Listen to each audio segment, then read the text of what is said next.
tout est dit, puisque voilà, derrière moi vous avez le titre un peu particulier de pour moi cette première prédication ici à Halle en 2022. Dieu fait un rêve. Bien sûr, c'est un titre un peu poétique. Et alors, bien sûr, dans la prochaine, avant de parcourir des textes, nous les lirons, ne vous en faites pas.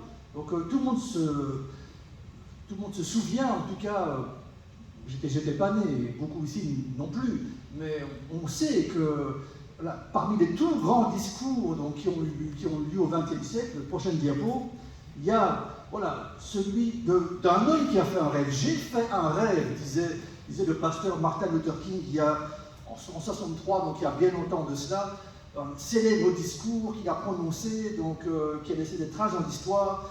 C'était dans la capitale des États-Unis, devant plus de 250 000 personnes, un discours historique très puissant contre la ségrégation raciale, contre le racisme et pour une justice sociale fondée sur l'Évangile, si c'était possible.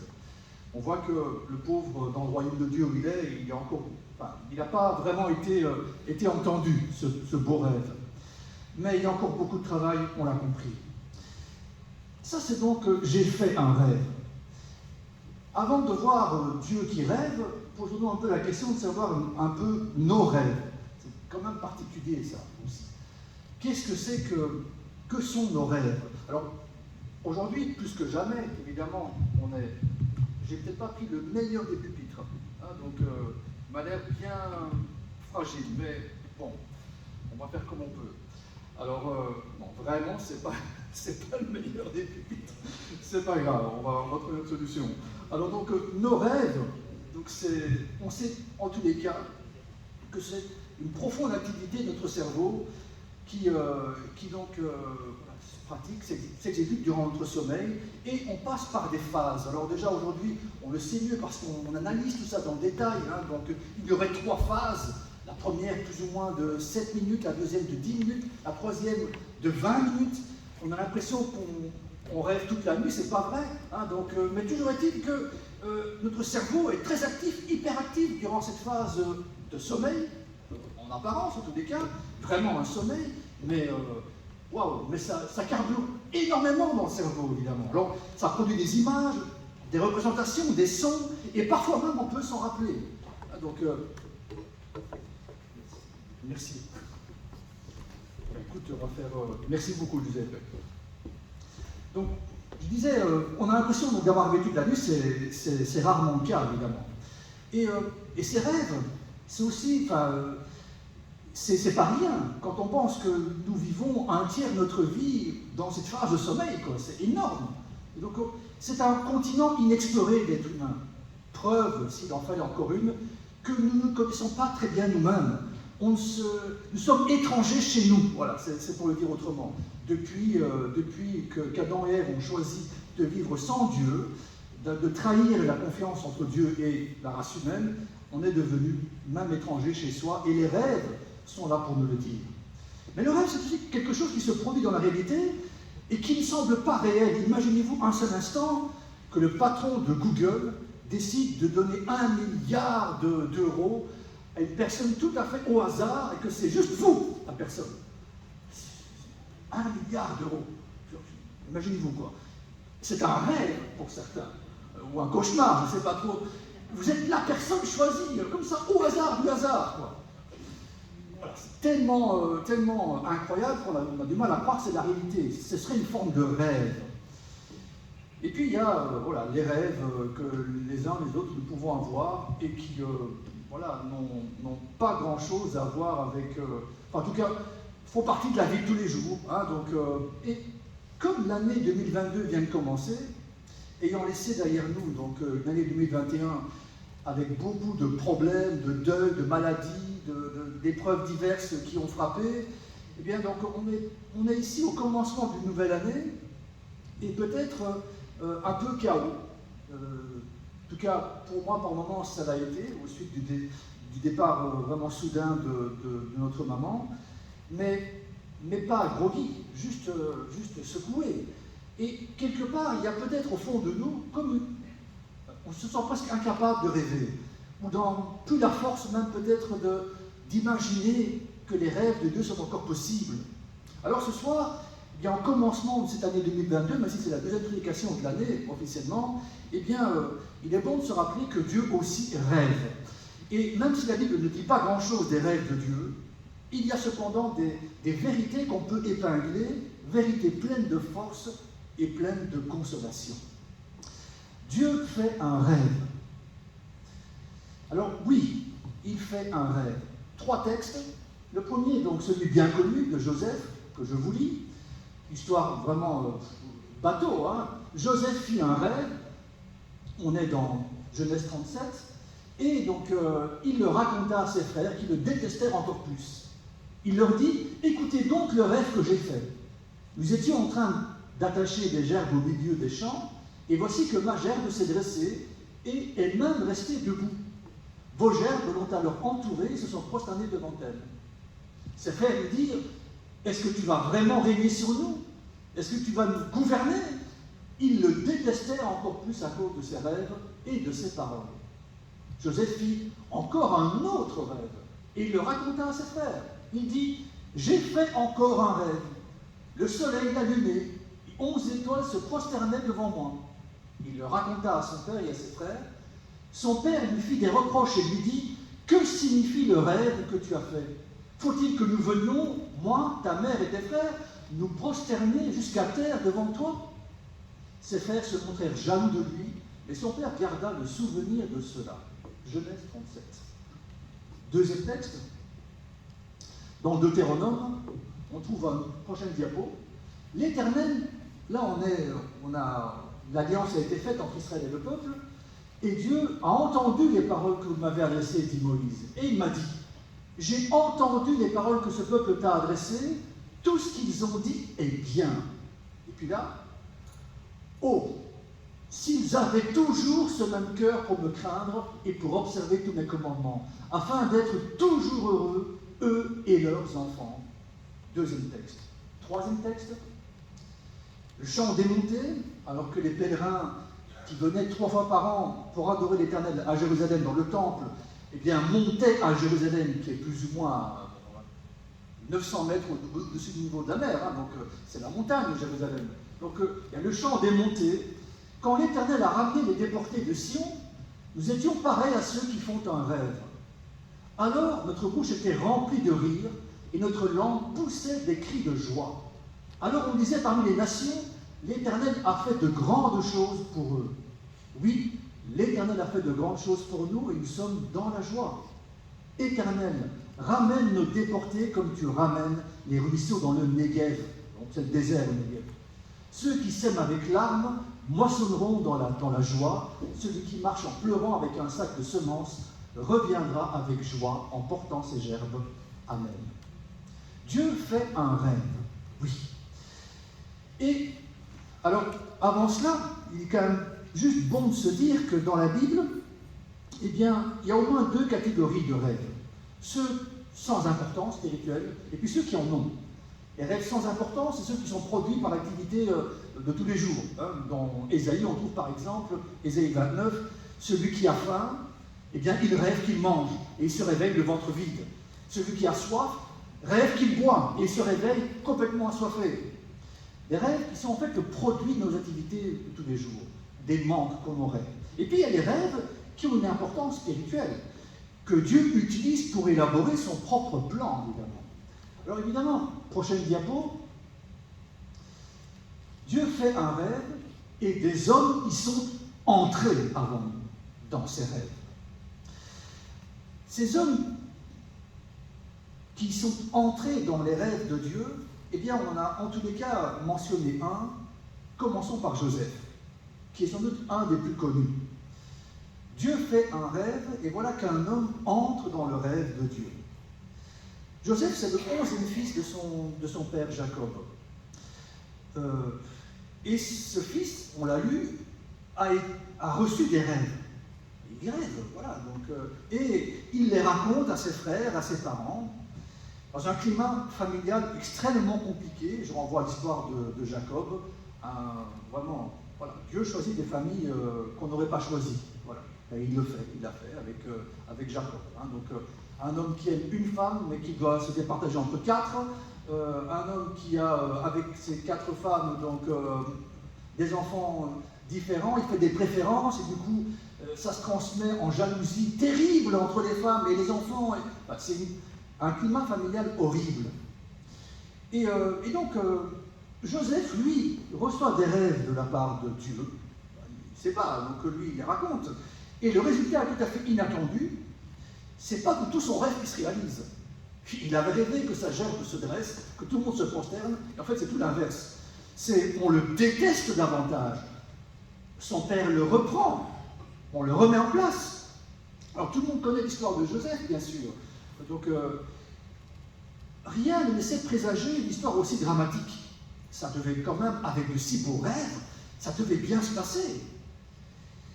Et voilà que Dieu a permis à Joseph d'avoir ses premiers rêves, il avait plus ou moins 17 ans. Et puis surgissent une cascade, non pas de rêves, mais de cauchemars dans la vie de ce jeune garçon. Dieu rêve, et voilà que Joseph subit la haine de ses propres frères. Dieu rêve, et Joseph rentre dans ce rêve, et voilà qu'il a à subir donc, la violence de ses frères qui veulent le tuer, et qui finissent par le vendre comme esclave. Dieu a un rêve pour Joseph, et le voici tout à fait isolé, vendu en Égypte, sur une terre lointaine, étrangère, et il subit le vulgaire sort d'un esclave égyptien. Lui qui était un enfant de bonne famille quelque part, le préféré de son père. Et la limite, tout pourrait s'arrêter là. Il était encore plus ou moins bien loti chez M. Potiphar, où il pouvait espérer, non pas un meilleur, une ascension sociale, non, mais en tout cas, un statut tranquille, quoi. Eh ben non. Donc, c'est encore le cauchemar qui continue. Et voilà que, esclave, il est en plus, il doit affronter le cauchemar horrible d'être accusé injustement de tentative de viol sur la femme de son maître. Et le voilà jeté en prison. Ses rêves l'ont conduit depuis le campement de son père, il était tranquille, jusqu'à une prison égyptienne qu'on imagine terrible. Et là, il faut encore un autre rêve. C'est une histoire de rêve, donc aussi dans la vie de Joseph. Un rêve que Dieu envoie non plus à Joseph, mais un rêve que Dieu envoie au pharaon d'Égypte. Et voilà que, avec ce rêve envoyé au pharaon, eh bien, les circonstances se mettent en place et Joseph est celui qui va pouvoir interpréter le fameux son du pharaon et par là même donc sortir innocent de prison. Mais toujours est-il que Joseph avait 17 ans lors de ses premiers rêves, il en aura 30 plus ou moins lorsqu'il sortira libre de prison. Ces rêves l'ont conduit durant 13 années de rejet, de souffrance, d'injustice. On va dire encore autrement, si 20 ans dans une vie, c'est les plus belles années, les plus belles années de Joseph, il les a passées en prison ou en captivité. Il n'a pas fêté ses 20 ans avec son père bien-aimé et sa famille. Non, il a fêté ses 20 ans en prison ou en captivité, comme un vulgaire esclave qu'il était. Les rêves de Dieu et la réalité qu'on subit. Tout cela, finalement, nous pousse à quelques observations. Dieu rêve, et on voit qu'à chaque fois, c'est comme une constante. Ça demande du temps. Ces rêves de Dieu, quand les hommes y entrent, comme Joseph, eh bien, ça ne se fait pas du jour au lendemain. Dans le cas de Joseph, ça a duré 13 longues années, mais il en avait 17. C'est les 3/4 de sa vie qu'il a passé, donc en captivité ou en prison. Les 3/4. Il avait 17 ans, 13 ans, enfin, je ne sais pas si ça se réalise. Au niveau des chiffres, c'est horrible. Les rêves de Dieu demandent du temps. Et puis, autre chose, les rêves, quand Dieu rêve, ça crée toujours une incompréhension et un scandale autour des hommes qui veulent entrer dans ces rêves. Les frères, les parents de Joseph ne comprennent pas. En tout cas, ses frères le détestent et son père doit même le reprendre. En tout cas, ces rêves que Joseph reçoit de la part de Dieu paraissent tout à fait inacceptables. Autre chose, avec les rêves de Dieu, rien ne se passe comme on l'a pensé. rien ne se passe vraiment comme on l'a projeté. Ça va toujours même à l'envers de ce qu'on aurait pu simplement comprendre ou attendre. On rêve un beau rêve, comme celui de Joseph, tout le monde se prosterne devant nous, voilà. Mais c'est tout le contraire. On est écrasé par tout le monde. On est devenu le dernier des derniers d'une société égyptienne, par exemple, avant de devenir autre chose. Et puis autre chose, quand Dieu rêve et qu'il donne aux êtres humains d'y passer, ça passe toujours par une mort, par la mort du rêve que nous avons reçu. Joseph, esclave, après prisonnier, il est tombé plus bas que le bas possible, quoi. Dire quelque part, ses rêves étaient tout à fait morts. Et c'est comme ça que ça fonctionne avec les rêves de Dieu, semble-t-il. Alors la question ce soir, c'est peut-être avons-nous reçu un rêve, des rêves de la part de Dieu. Et la bonne nouvelle ce soir, c'est que c'est une bonne nouvelle d'avoir reçu un rêve ou des rêves de sa part, mais qu'il faut aussi accepter de s'attendre à de la souffrance qui accompagne un tel rêve. Avant que s'accomplissent ces rêves, eh bien, envers et contre tout, il y aura du temps, il y aura de la souffrance. Alors ce soir, ce n'est pas le moment de se décourager, mais c'est le moment de voir plus loin. Si le Seigneur nous a vraiment donné un rêve, des rêves qui viennent de lui, eh bien, la bonne nouvelle, c'est que rien ni personne ne pourront le détruire. Le rêve s'accomplira certainement, aussi terrible que soient les obstacles que nous avons à affronter. Rappelons dans le cas de Joseph, Dieu a fait un rêve, Joseph est entré dans ce rêve, vous avez vu tout ce qu'il a traversé, mais la finalité, c'est que Dieu sauve la famille de Joseph. Dieu sauve toute l'Égypte par la sagesse qu'il donne à Joseph.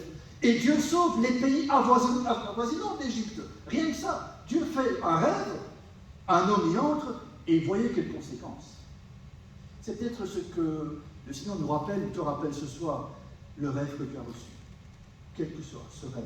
Le salut de tes bien-aimés, le fait d'entrer dans une nouvelle dimension plus intime avec le Seigneur, vivre une liberté réelle en Jésus-Christ, vivre les promesses que Dieu t'a faites. Dieu fait un rêve. Prochaine diapo. Oui. Dieu fait un rêve, et voici que le peuple d'Israël revient sur la terre promise par Dieu à ses ancêtres. Alors ça, il faut quelques mots d'explication, évidemment. Le peuple d'Israël revient dans la terre promise par Dieu au patriarche après avoir été expulsé de sa terre pendant 70 ans. C'est ce qu'on appelle l'exil, Jérémie 25, 1, 70 années d'exil. Alors je rappelle que Dieu rêve, mais la désobéissance se paye toujours cash aussi avec ce Dieu-là. La désobéissance du Dieu d'Israël a coûté cher au peuple. Dieu a sévèrement corrigé son peuple, qu'il avait prévenu par tous ses prophètes et de longue date. Et donc, encourageant le peuple à revenir vers lui. Mais le peuple s'est obstiné et endurci, tant et si bien que, malgré les prophètes envoyés, Dieu n'était pas écouté. Finalement, Dieu était complètement rejeté, les prophètes étaient eux-mêmes persécutés, maltraités, mis à mort. Voilà, finalement, Dieu met ses menaces à exécution. Et il se sert d'un peuple, d'abord les Assyriens, puis les Babyloniens, peuple cruel, pire qu'Israël, pour corriger ses propres enfants. Je rappelle que Romains 11 nous apprend que ce qui était vrai pour Israël est aussi pour nous aujourd'hui. Si Dieu n'a pas épargné son propre peuple, il ne nous épargnera pas non plus si nous jouons les fortes têtes avec lui. Voilà, c'est en gros ce que dit Romains 11. Et c'est là que c'est la catastrophe pour Israël. Donc, après la désobéissance, vient la correction, et c'est le premier visage terrible de Nabuchodonosor. Le temple de Jérusalem est détruit, brûlé, les populations sont massacrées, une partie est emmenée prisonnière à plus ou moins 1000 km à pied de Jérusalem, et là-bas, les quelques survivants prisonniers sont implantés dans une terre tout à fait étrangère, remplie d'idoles. Ils vont essayer de se maintenir en se rappelant avec nostalgie la terre promise par Dieu à Abraham, Isaac, Jacob. Et ils vont pendant des générations, des années, ils vont rêver de rentrer à la maison. Mais c'est pas possible, quoi.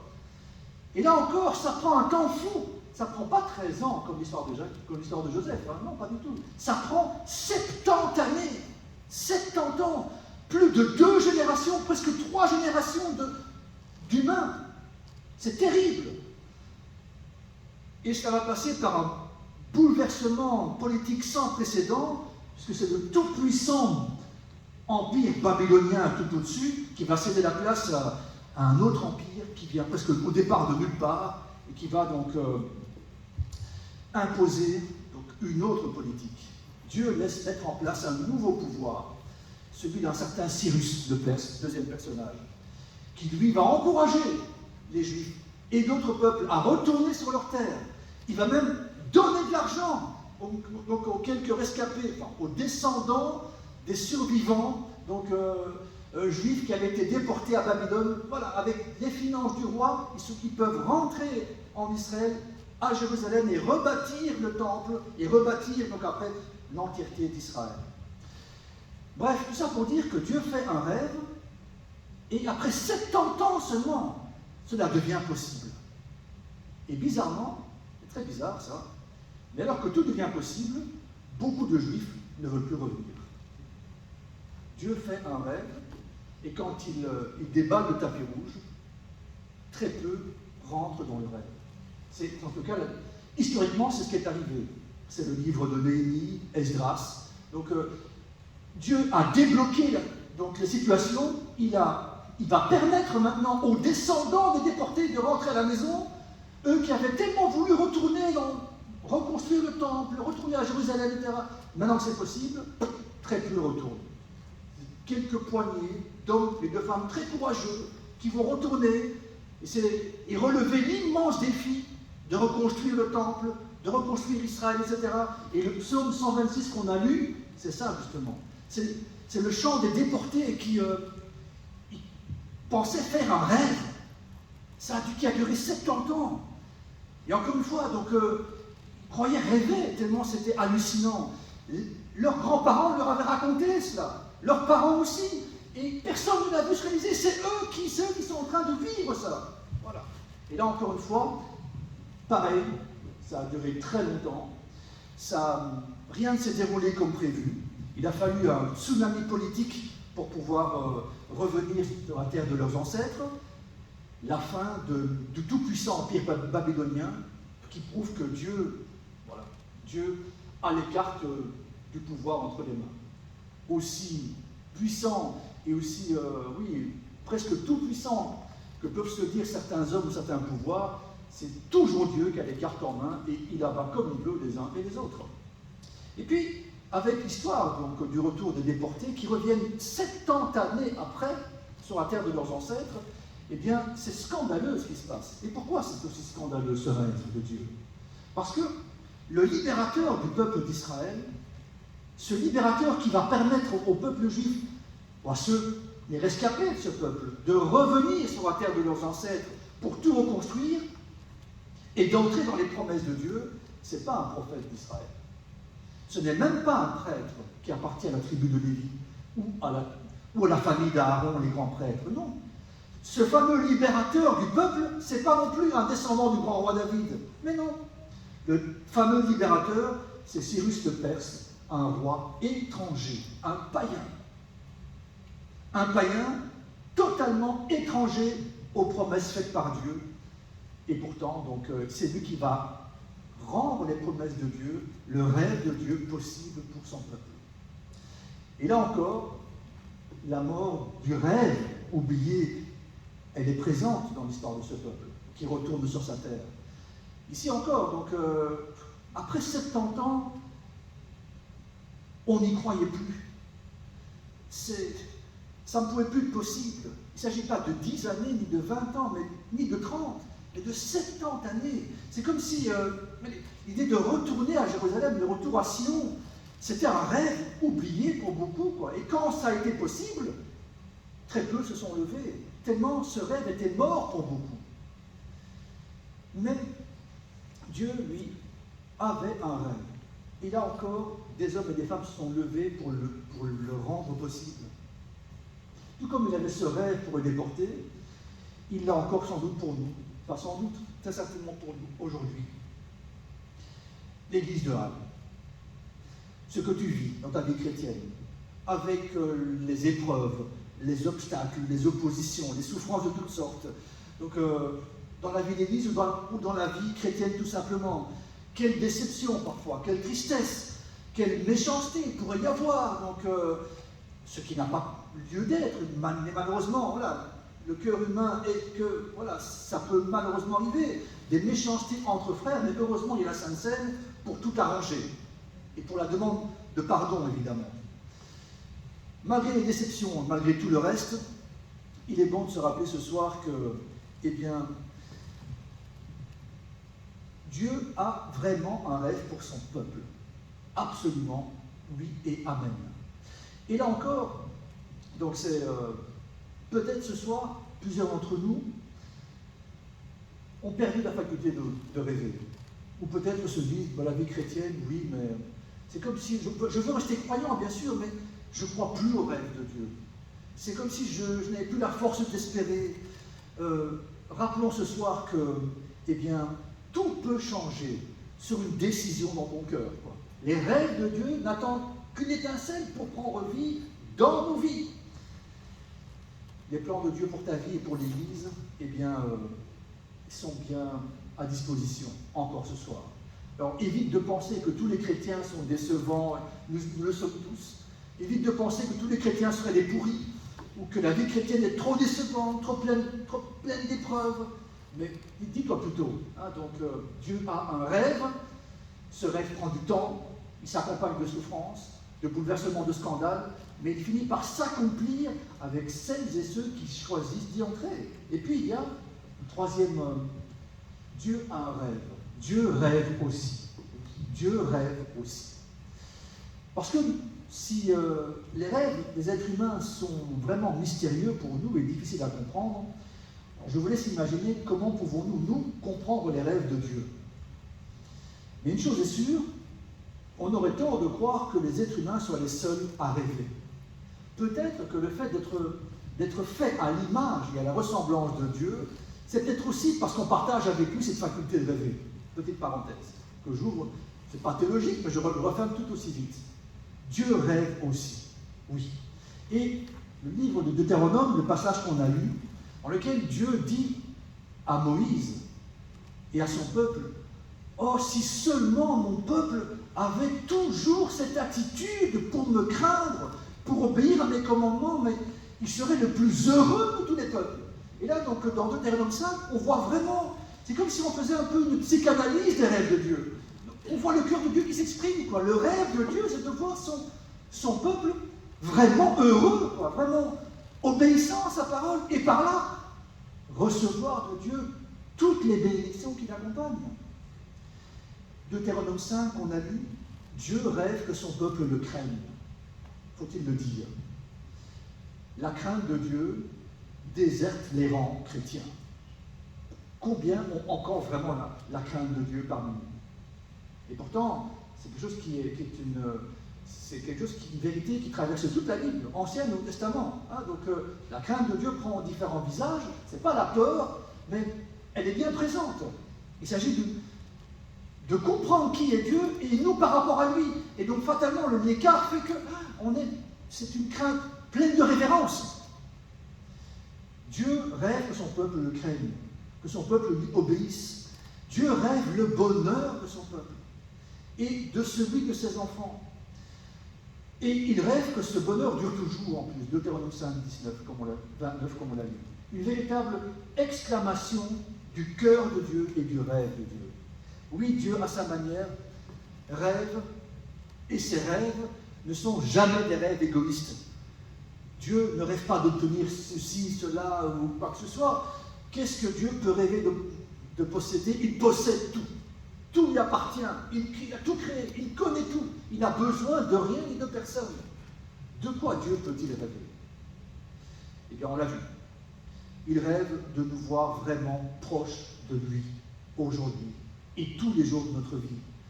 Il rêve de nous voir heureux avec lui, de nous voir unis les uns avec les autres. Dieu rêve de nous voir rechercher la sanctification, de se purifier dans la crainte de sa présence. Dieu rêve de nous voir prospérer spirituellement, de nous voir remplis du fruit de l'esprit, d'un amour débordant les uns pour les autres. Dieu rêve de nous avoir pour l'éternité à ses côtés, lui qui n'a besoin de personne. Alors ça, c'est le Dieu de la Bible. Donc, le Dieu espéré par d'autres religions, c'est les hommes qui espèrent être avec Dieu au paradis. Mais le Dieu de la Bible, le révélé en Jésus-Christ, c'est l'inverse. C'est Dieu qui rêve de nous avoir à ses côtés. Et qui fait tout pour ça, qui déballe le tapis rouge. Et là encore, quand Dieu déballe le tapis rouge, combien d'empreintes ce tapis rouge? Toujours la même chose. Dieu rêve, et le rêve de Dieu, c'est une folie pour les êtres humains. Mais le rêve de Dieu est toujours une bénédiction parfaite pour qui y entre. Dieu fait un rêve, et dans ce rêve, eh bien c'est un rêve plein de folie, puisqu'il décide d'envoyer son fils unique, à vivre comme un homme parmi les hommes dans ce monde. Scandale pour les Juifs, d'hier et d'aujourd'hui, folie pour les Grecs, les Européens et tout le reste encore aujourd'hui. Faire de son fils un homme parmi les hommes, donc le faire naître comme un homme banal, même dans une famille plutôt pauvre, de lui faire connaître à son fils la faim, la soif, la fatigue, les tentations auxquelles il n'aura jamais cédé. Faire connaître à son fils, justement, le fait de le faire traverser par la mort, et une mort publique, même pas le fait de mourir dans un lit bien douillet, non, mourir publiquement dans une souffrance horrible. Dieu fait un rêve, et dans ce rêve fou, il rêve de faire porter les péchés du monde entier sur son propre Fils. Oui, le rêve de Dieu, c'est vraiment de nous avoir à ses côtés pour l'éternité. Véritable cauchemar pour beaucoup, mais quel rêve merveilleux pour celles et ceux qui, comme vous et moi, décident d'y entrer. Rappelons que Jésus portera à tout jamais, et il porte à tout jamais, les marques de son rêve fou sur son corps encore aujourd'hui. Je rappelle que Jésus, glorifié à la droite du Père encore aujourd'hui, et pour l'éternité, conservera la trace des clous et la trace de la lance qu'il a percée sur le côté. Ça, c'est les traces, les séquelles du rêve fou de Dieu pour l'humanité. Dieu rêve et il va jusque-là pour l'accomplir. Alors Dieu, effectivement, il a un rêve pour ta vie ce soir. Celui de te voir rempli de son esprit. Celui de te voir arrêter de vivre une vie chrétienne médiocre. Celui de te voir totalement libre de tout ce qui peut te garder loin de Dieu. Libre de tes chaînes, libre de rentrer dans le rêve de Dieu, tout simplement. Une vie pleine du fruit de l'esprit. Rappelons que le rêve fou de Dieu est un rêve qui a pris du temps. Ni Abraham, le grand Abraham, ni Moïse, le grand Moïse, ni David l'ont vu de leur vivant. Non. C'est uniquement quand les temps étaient accomplis selon le programme de Dieu le Père que Jésus le Fils vient sur terre, ni avant, ni après. Ça a pris, toute l'histoire dans ce testament, rien que ça. Ça prend du temps, la réalisation la réalisation du rêve de Dieu au travers de son peuple. Et puis, là encore, le rêve de Dieu, rien ne se passe comme prévu, puisqu'on aurait pu s'attendre que Dieu descende du ciel sur la terre, et tout le monde aurait été émerveillé par cette descente. Pas du tout. Dieu vient dans la plus grande fragilité, la plus grande discrétion, ni comme un Superman, ni comme un super-ange, mais comme un simple bébé dans une mangeoire. Et quelle source de scandale, puisqu'on l'a vu. Le rêve de Dieu, c'est bien offrir le salut au monde entier par le supplice de la croix, qui est un scandale et une folie totale pour toutes les générations d'êtres humains. Oui, donc il n'y a aucun éclat, il n'y a aucun acte de puissance extraordinaire. Le salut est offert à tous au travers d'un homme qui meurt en croix, criant de douleur, et qui meurt comme un meurtrier. Un moyen auquel personne n'aurait jamais pensé et qui est devenu le seul moyen par lequel on peut accéder de la mort éternelle à la vie éternelle. Et là, véritable scandale, folie la croix. Et là encore, tout est passé par la mort, puisqu'on sait très bien, lorsque Jésus meurt le 14 du mois Nissan, il est plus ou moins 15 heures, puis c'est fini. Silence radio, silence total après la croix. Pour beaucoup, tout est fini là, tout s'arrête, tout est mort. Dieu est mort. Et les rêves de Dieu aussi seraient morts. Et tout le vendredi soir, et tout le samedi, jusqu'au dimanche matin, c'est comme la mort et le silence total de Dieu. Mais le dimanche matin annonce quelque chose de nouveau. Alors ici à Halle, nous sommes des témoins privilégiés de ce que Dieu sait accomplir des rêves, n'est-ce pas? Dieu a fait un rêve, il a suscité un serviteur disponible, ici en l'occurrence Paolo. Un homme brisé par des injustices tout à fait vécues, subies, tout à fait injustes, et qu'il va utiliser en une situation familiale qu'on connaît, donc pour régler un problème, une situation compliquée dans une famille, comme il en arrive beaucoup d'autres. Et un tout petit groupe avec une poignée d'hommes et de femmes qui aiment le Seigneur, qui sont disponibles, Dieu suscite un nouveau peuple, une église à partir de rien. Une église naît à partir du néant. C'est pas un rêve, ça. Non, mais quand on réfléchit, donc il y a 8 ans, 9 ans, de rien, de voir ça, et de voir Serein, de voir Charleroi, et encore tout ce qui suit. Et Dieu fait un rêve, et donc, et évidemment, à vue humaine, cette petite œuvre née à Halle semblait insignifiante, même pour certains dérisoire. Et cette petite œuvre grandit, et ce rêve se développe, et même cette petite œuvre se multiplie. Oui, Dieu fait un rêve, il a rêvé de Halle, tellement précieuse et tellement importante à ses yeux. Et en rêvant de Halle, eh bien, Dieu avait aussi rêvé de Charleroi, il avait rêvé de Serein, il a rêvé de la Belgique, il a rêvé du bout du monde. Le rêve de Dieu, c'est vraiment celui d'atteindre absolument notre monde sur ces 5 continents. Un rêve qui bouscule nos petits rêves limités, nos petits rêves égoïstes, les petits rêves charnels, quoi. Alors évidemment, maintenant, nous sommes en 2022. Conclusion. Que sera fait? Que sera cette année 2022? Chaque année, on a même peur d'annoncer l'année qui vient. Tellement, chaque année, on a l'impression que ça s'aggrave. Mais bon, nous restons pleins d'espoir. Parce que si ça s'aggrave, c'est que Jésus revient bientôt, n'est-ce pas? Alors, que sera cette année? Est-ce que le Seigneur reviendra? On l'espère. Amen. Peut-être que c'est nous qui irons le rejoindre. Il y a peut-être moins d'amen que pour le premier. C'est une évidence, c'est aussi une réalité. Et puis, il y a une chose est certaine, c'est que en 2022, le Seigneur reste et il restera absolument toujours le même. Au contraire, il nous invite ce soir, dès le début de cette nouvelle année, eh bien, à entrer dans son rêve, comme Joseph y est entré, comme le petit noyau du peuple d'Israël qui revient sur sa terre y est entré, après un très long temps d'absence, après la mort totale de son rêve. Entrons ce soir ensemble dans ce rêve que Dieu a pour nous, même si ça doit prendre du temps, même si cela se passera, eh bien, comme nous ne l'avions absolument pas imaginé ni même projeté, même si ça doit susciter beaucoup de persécutions, beaucoup d'opposition et de rejet, même si ça doit passer par une mort de ce rêve, par un temps où tout semblera oublié ou perdu. C'est sûr que le Seigneur a réellement fait des promesses à l'église de Halle, on en a tous bien conscience. Mais j'avoue qu'en l'espace de quelques années, rien ne s'est passé comme je l'avais prévu. Les circonstances les plus imprévisibles se sont mises en place et toujours, Dieu nous a surpris, toujours.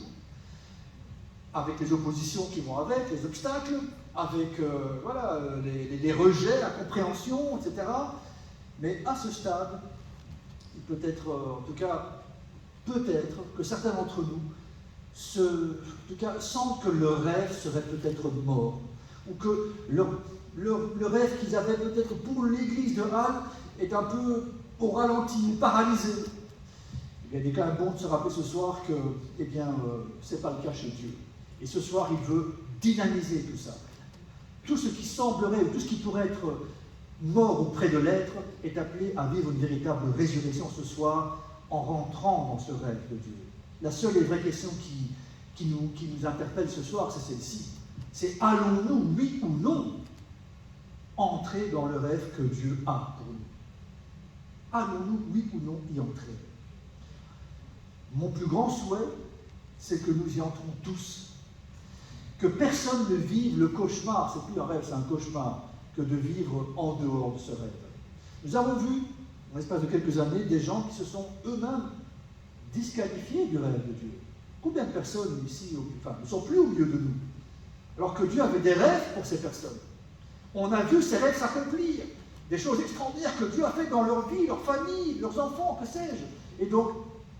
Et avec le temps, ces personnes ont quitté le rêve de Dieu. Comme c'est dommage. Et la prochaine étape, c'est quand on quitte le rêve de Dieu, on risque de vivre un véritable cauchemar, celui d'être séparé de ce rêve, sachant que bien Dieu accomplira sans problème ses propres rêves avec ou sans nous. Nous sommes heureux si nous disons oui, nous sommes malheureux si nous disons non. Mais Dieu les fera quand même avec ou sans nous, vous comprenez? Il y en aura d'autres qui rentreront. Donc lui, ce qu'il veut, c'est que tout le monde dise oui, mais il ne forcera la même personne, évidemment. Alors ne courons pas le risque de rester en dehors de ce rêve, ou pire encore, de faire obstacle au rêve de Dieu, au projet de Dieu. Mais au contraire, soyons renouvelés, pleins de foi et d'espérance, remplis du Saint-Esprit et habités par la pleine conviction que tout ce que Dieu a dit, promis, rêvé sur ta vie ou sur l'église de Halle, de Serein, de Charleroi, eh bien, il a le pouvoir et l'autorité de l'accomplir parfaitement. Oui, Dieu fait un rêve, et il faut le dire, le rêve de Dieu, ce n'est pas tout ce qui nous fait plaisir, non. Je ne crois pas que Joseph, il n'était pas sadomaso, hein. Il n'avait aucune envie de souffrir, hein. Mais il a dit oui au rêve de Dieu.